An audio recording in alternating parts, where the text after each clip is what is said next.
তারাবির নামাজ কয় রাকাত পড়ব? নফল ইবাদত, যদি আমি ইবাদত যদি বেশি করি তাহলে লস আছে নাকি? বেদাত না, যেটা বেদাত সেটা তো ঘৃণিত, সেটা বাদ, ওটা করা যাবে না। কারণ যেটা হাদিসের মধ্যে পাইলাম সুন্নাত, ও দোস্ত এই সুন্নাত আমল যদি বেশি করি লস আছে নাকি? তাহলে 20 পড়ব 8 কেন পড়ব? ঠিক কিনা জোরে কন। 20 পড়ব 10 কেন পড়ব? ঠিক কিনা জোরে বলেন। আমার শরীরে শক্তি তো আল্লাহর রহমতে কম নাই। আমি যদি 20 রাকাত পূর্ণ করি তাইলে আমার কোনো দিক দিয়ে লস যাইতেছে না? না লস হইতেছে? লস তো হইতেছে না। তাইলে হযরতে আয়েশা রাদিয়াল্লাহু তাআলা আনহুর ওই যে তাহাজ্জুদের হাদিস আইনা, কেন আমার ইবাদতে কমতি করব? কেন কমতি করব? 8 দিয়ে যারা দলিল দেন ওনাদের একটা হাদিস হলো বুখারীর হাদিস। বুঝছেন কথা? বুখারী শরীফের মধ্যে একটা হাদিস আছে, আম্মা জান আয়েশা সিদ্দিকা রাদিয়াল্লাহু তাআলা আনহা থেকে বর্ণিত।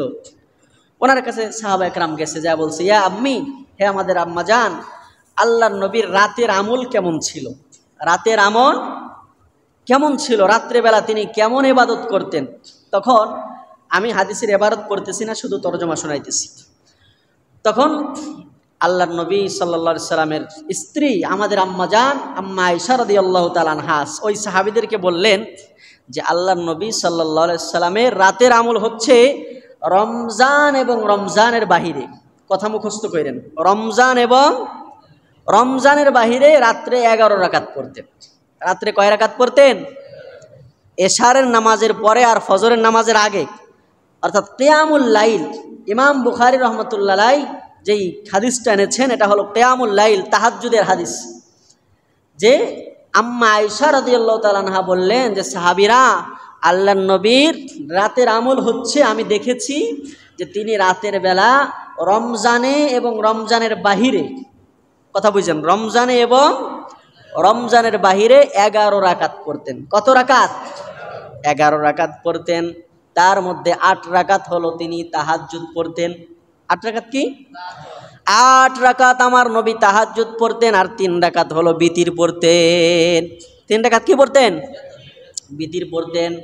তাহলে এবার আসেন, কথা যেটা আমি বুঝাইতে চাই সেটা হলো, রমজানে আল্লাহর নবী সাল্লাল্লাহু আলাইহি ওয়াসাল্লাম যদি 8 রাকাত তারাবি পড়েন, তাহলে রমজানের বাহিরে কি তারাবি আছে নাকি? কথা বলেন, কথা বলেন।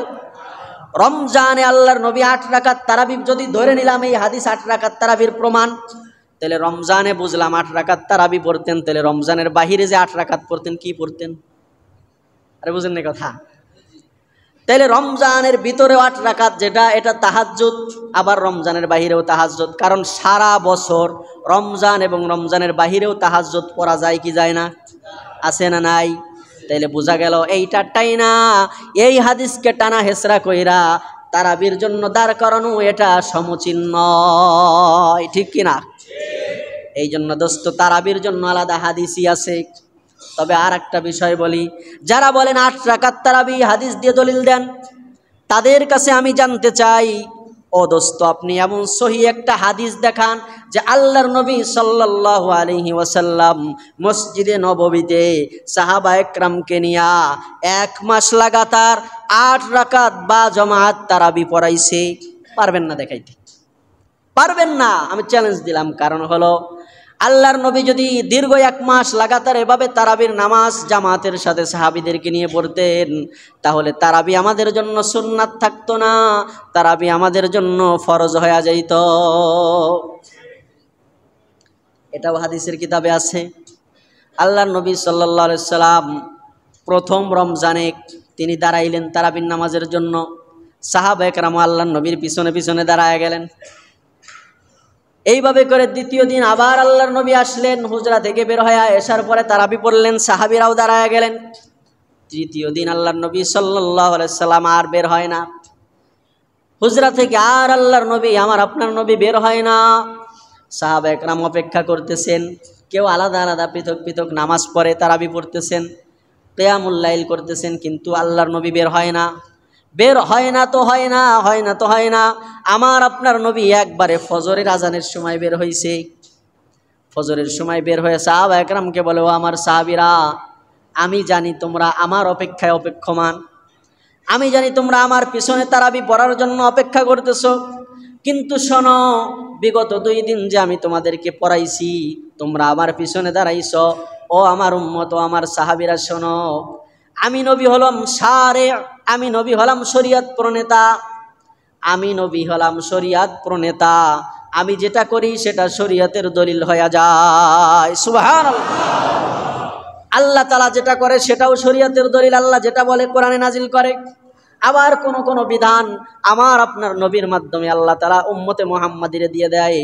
এই জন্য বলে উম্মত, ও আমার সাহাবীরা, আমি যদি লাগাতার 1 মাস তোমাদেরকে নিয়ে জামাতে তারাবি পড়ি, তাইলে তারাবি তোমাদের জন্য ফরজ হয়ে যাবে। আর যেটা ফরজ হয়ে যাবে সেটা যদি তোমরা আদায় না করো, তাইলে তোমাদের গুনাহ হবে। কি হবে? সেটা তোমাদের গুনাহ হবে। আর যদি উম্মত যদি তারাবি ঠিক মতো আদায় না করতে পারে, ফরজের মতো, ফরজ নামাজের মতো, তাইলে গুনাহগার হবে, কঠিন গুনাহগার হবে। এই জন্য আমি নবী আজকে থেকে আর তোমাদেরকে তারাবি পড়াইতে আসবো না। কারণ লাগাতার যদি নবী জামাতে পড়ায়, এইটা ওয়াজিব সাব্যস্ত হয়ে যায়, উম্মতের জন্য এটা করণীয় হয়ে যায়। এই জন্য আজকে থেকে তোমরা নিজেরা তারাবি পড়বা। সুবহানাল্লাহ। এই জন্য নবী আসে নাই, এইভাবে নবীর যুগ চলে গেছে। দোস্ত, 8 রাকাত 20 রাকাত নিয়ে ঝামেলা করেন না, একটু বোঝার চেষ্টা করেন। নবী এইভাবে চলে গেছে।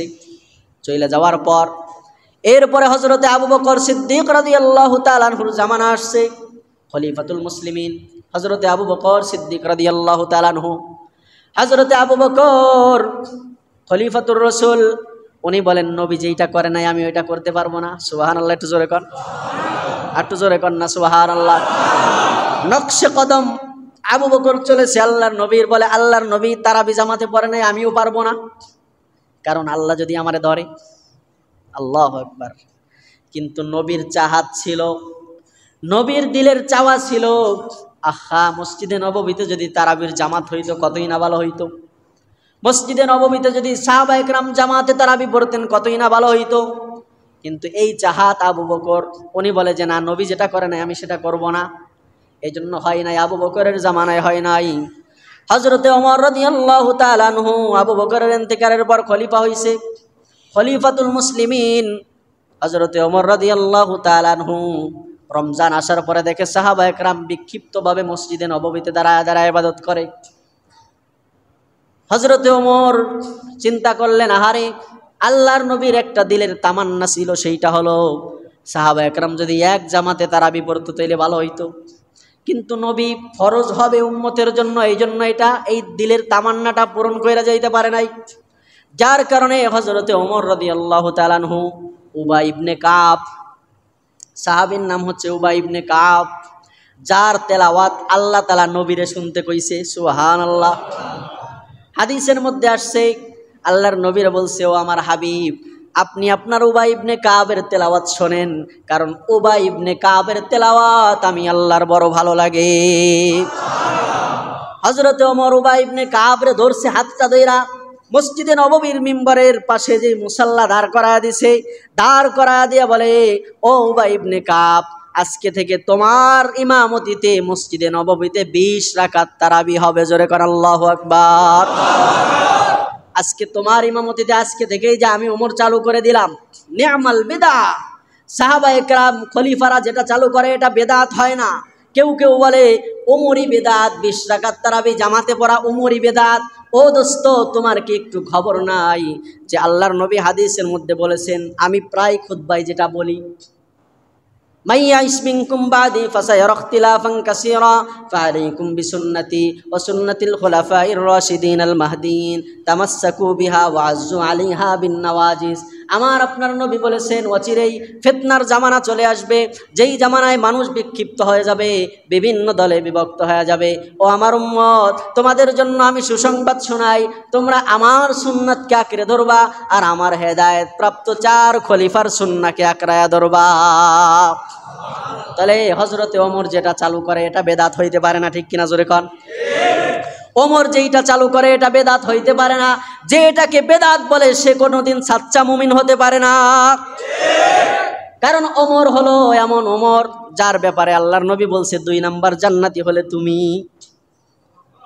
এই উম্মতের দ্বিতীয় নাম্বার মর্যাদা যার, সে যদি বেদাত করে তাহলে তুমি কি আর আমি কে? তুমি আর আমি তো আরো বড় বেদাতি। এই জন্য ওমর যেইটা চালু করে ওইটা রসুলের দেখানো পথ। ওমর যেইটা চালু করেছে রসুলের দিলের তামান্না, রসুলের দিলের খাহেশ পুরা করেছে, ওমরের দিলের খাহেশ পুরা করে নাই। হযরতে ওমর তার খলিফার জামানায় ওমর দাঁড় করায় বললেন, আজকে থেকে মসজিদে নববীতে 20 রাকাত তারাবি এক জামাতে হবে।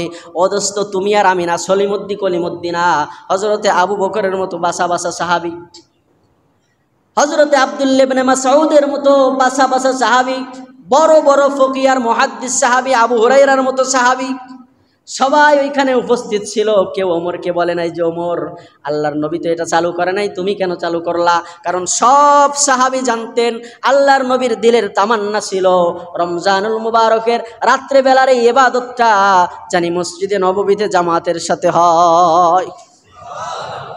এই জন্য চালু হয়ে গেছে, 20 রাকাত চালু হয়ে গেছে। যদি আমার কথা বিশ্বাস না হয় একটু কিতাবাদি গাইটা দেখেন, 8 রাকাত তারাবি কবের থেকে চালু হইল? তর্ক করে কোনো লাভ নাই, তর্ক করতেও চাই না। একটু গাইটা দেখেন, প্রথম শতাব্দীতে 8 রাকাত নাই, দ্বিতীয় শতাব্দীতে নাই, তৃতীয় নাই, চতুর্থ, পঞ্চম, ষষ্ঠম, সপ্তম, অষ্টম, নবম, দশম, 1200 হিজরির পরে যায়া হলো 8 রাকাত চালু হয়েছে। তাহলে 20 রাকাতরে যদি আপনারা বলেন যে 20 রাকাত কোনো হাদিসে নাই, তাহলে 8 রাকাত বুঝি হাদিসে আছে? আরে 8 রাকাত তো হাদিসে আছে, তাহাজ্জুদের হাদিসে। কিসের হাদিসে? তাহাজ্জুদের হাদিসে আছে। এই জন্য দোস্ত তারাবি কয় রাকাত পড়ব? জোরে কোন কয় রাকাত? ইনশাআল্লাহ।